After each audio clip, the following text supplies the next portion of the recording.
UFC Bantamweight prospect Tony Gravely. Thank you, Tony, for the time today. I see you got the American Top Team shirt on. You're down there in Florida. How's life treating you? Yes, sir. Life's great. Can't complain at all.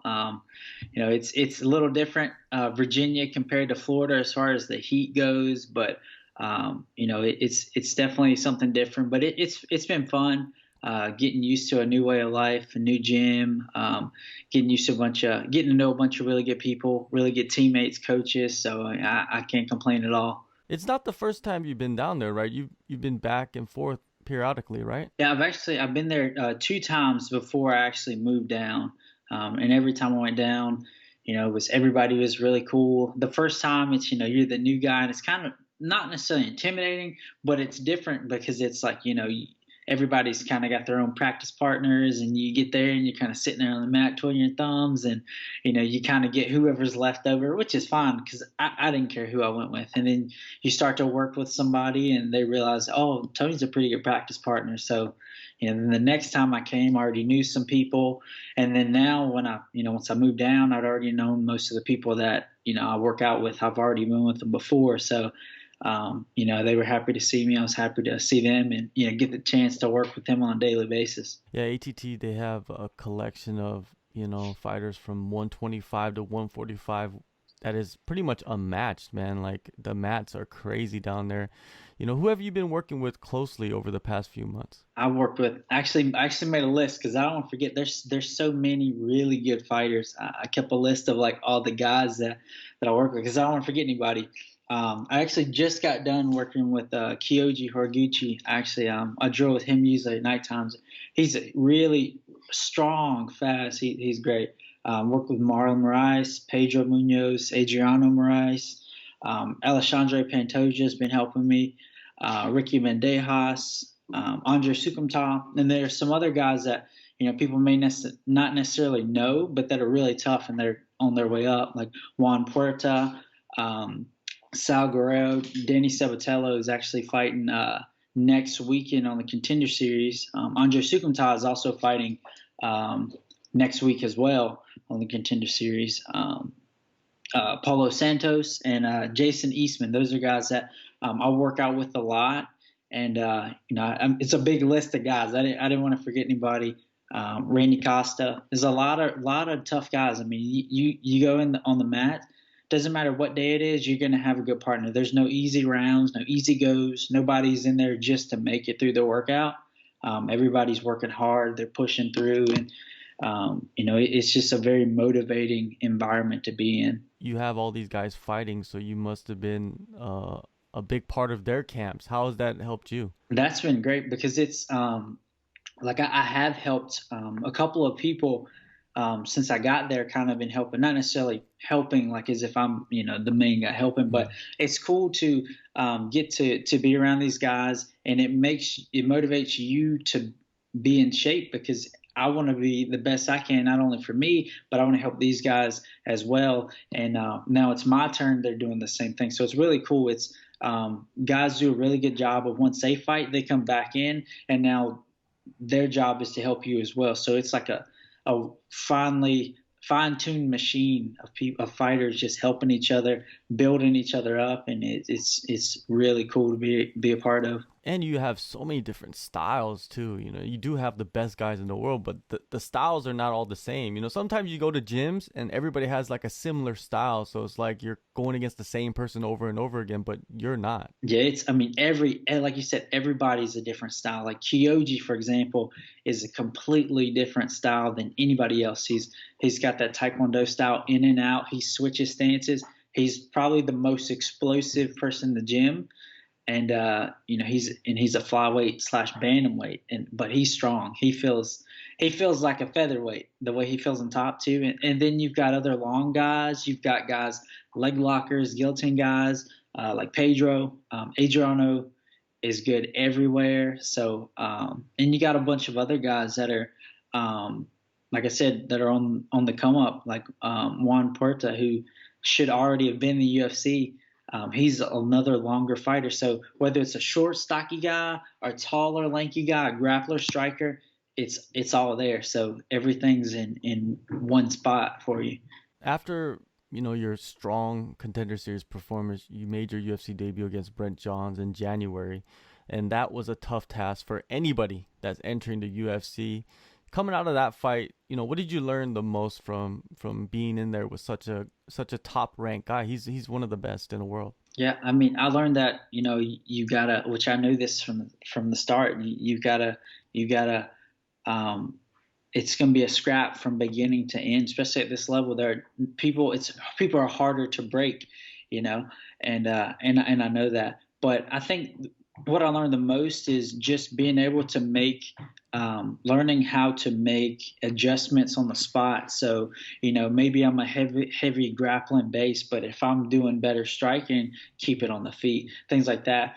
Different things as far as like grappling goes, not hanging out in the upper body when maybe I'm not necessarily a great upper body grappler. Attacking the legs rather than staying up judo ties where he's better at. So different things that you kind of have to. One thing that helps is being in the gym with these different types of people where you can be in that situation and learn how to make those adjustments on the spot, because everybody, like we talked about, everybody in the gym is different. So when you're one round you go with somebody, maybe you got 5 minutes, 3 minutes, you need to learn how to make those adjustments pretty quick within that go. And I think that's one of the things I learned the most is just being disciplined enough to learn to make those adjustments and not being stubborn.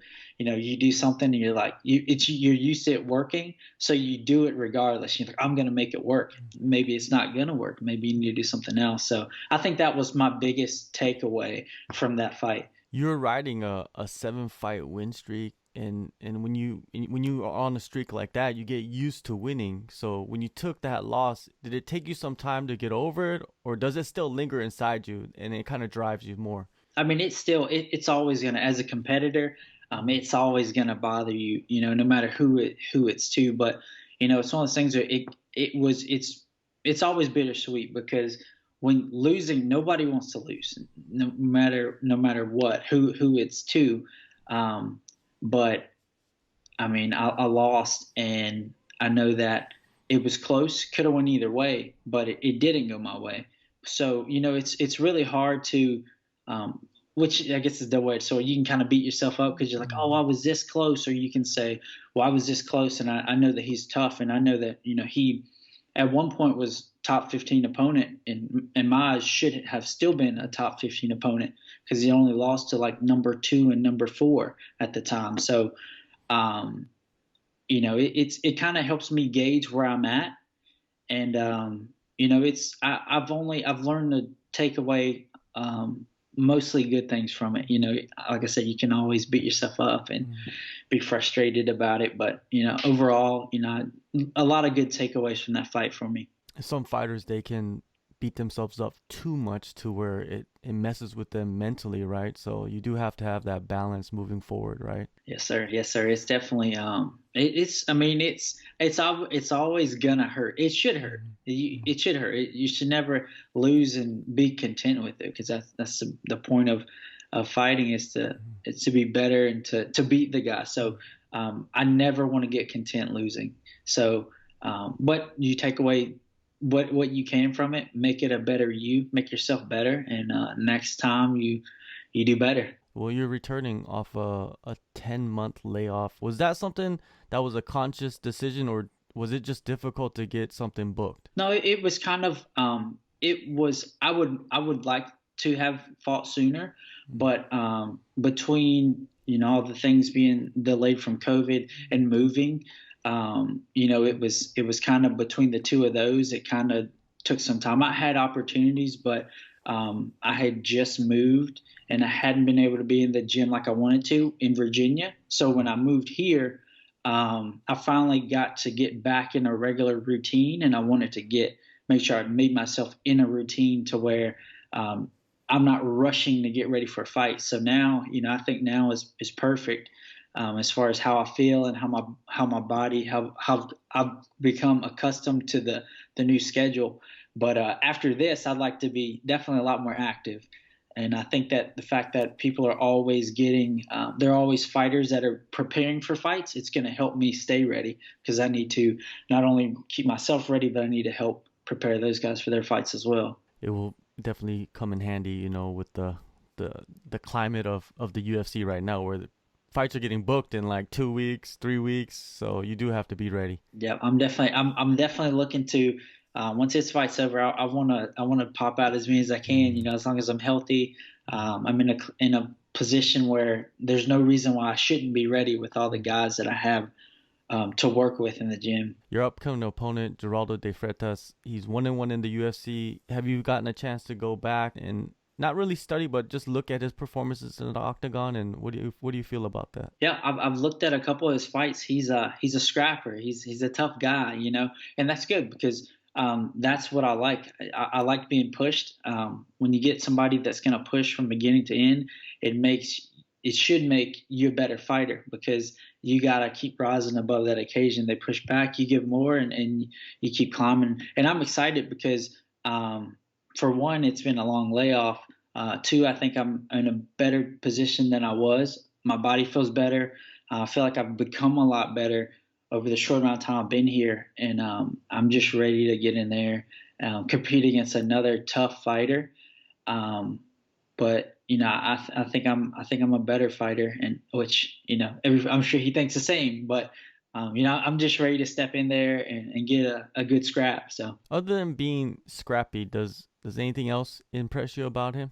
he seems like he's got a pretty good jab, a little bit longer, which is good. And I think that in the past I kind of had trouble with longer fighters, but being around so many longer fighters around my weight in the gym has helped me get used to that, that range and getting in and things to do and not to do against longer people.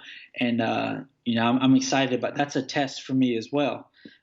Most of my losses in the past have been to longer fighters, so now I get to kind of break that curse of losing to a longer fighter, and I'm excited for that challenge. What differences do you feel in yourself, compared to your UFC debut in this fight, heading into this fight? I think it's one of the things where now that I'm able to train with different people, when we spar, obviously we're not trying to kill each other, but you know that the person across from you is highly skilled, and when you spar, I know that when I compete against these people in sparring, even though we're not trying to kill each other, we're competing. We want to win these rounds, and I know that when I compete, when I'm across from these people competing in practice, I probably won't run into anybody as good as a lot of these guys in the UFC. And I know that if I can do well against these guys, I can do well against those guys. And it's not even, it's somewhat of a confidence thing, but not really, because I've never struggled with confidence. But it's just a bunch of that and a bunch of little tricks you learn competing against all these high level people. And every time we go rounds afterwards, I ask questions if there's something that they did really well, or I usually do, and it didn't work. I ask them questions, just picking the brain of all these different fighters. I think that right there, just the knowledge, building those things, is gonna make a huge difference for me when I'm out fighting in the cage. Do you feel somewhat giddy, because you've learned so many tricks and added so many tools that when you get inside the cage, it's almost like having this belt, and then when you get in there, and is that opportunity going to come, because you're, as a fighter, I think that is something that makes you excited about a fight, because you train so much and you added so much to it, to where it's like, okay, am I going to be able to use it? Well, I mean, I guess like as far as my fight style, I'm not like a very tricky type fighter. I'm pretty patient. I think for me, I do a lot of basic things. So the things that I've learned that I've worked on, they aren't necessarily like these really cool, flashy things. They're just very efficient things, very things that work for me. And every fighter is different. There are some fighters that are, they're very athletic, they're very flashy, they do a lot of jumping spins, and we work on some of those things, but it's not like of course I want to use them, but it's not like you're too anxious and you want to just like show the guns. Sometimes it's you the best time to use those things are when the guy's tired. You've done a lot. It's very matched. Sometimes you got people in there. They're very good defensively, back and forth, and sometimes you just got to throw a wrench in there. And little things like that are what people everyone should work on. That's when you see those flying knees and all those crazy things. But I have those up my sleeve. But overall, I'm not really a flashy fighter. But I can do these things, and I will do these things if the opportunity comes. But for the most part, I'm a pretty basic fighter. I like to pressure. I like to keep pressure on people until they break, and then go for the finish, or whenever the finish comes. When the openings come, sometimes you miss them, and then when you have new added elements to your game, you don't miss them, and you can go in for the finish. It doesn't have to be fancy. It just has to get to the point where you can get the finish. And I think that's the most important thing, is take the least amount of damage and get a finish at the same time. Yes, sir. That's definitely the goal. It's you have to definitely you can't push too hard for a finish. And that's kind of like one of the things, like with the Contender Series, I feel like a lot of fighters do. But actually lately it seems like they've been doing well. But like that was one of the things going in the Contender Series, is that everybody wants to finish because that's what they're looking for. But you can't overexert yourself and take yourself out of what puts you in that situation in the first place. So just being disciplined and sticking to what's good for you. Also, while trying to be, a fighter, an exciting fighter. So how do you see yourself getting your first UFC victory? Honestly, I'm not sure. I don't really make predictions a lot, but I can say that I'm gonna push the pace. I'm gonna stay in his face and put a lot of pressure on him, and I think it can go either way. I think as far as a victory for me, I could knock him out. I could submit him. I could wear him out, make him quit. Either way, I'm gonna go from start to finish. I'm gonna do the best I can do, and hopefully get a cool finish and get a performance bonus again. That would be great. Could use that extra money.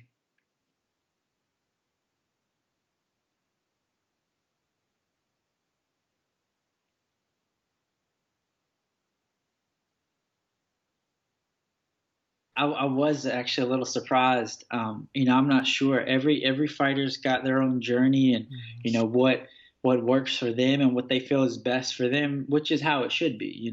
But yeah, I was a little surprised that's what he did. But I'm not sure exactly why. But I hope everything works out. I hope either way, Bellator's gaining a good fighter.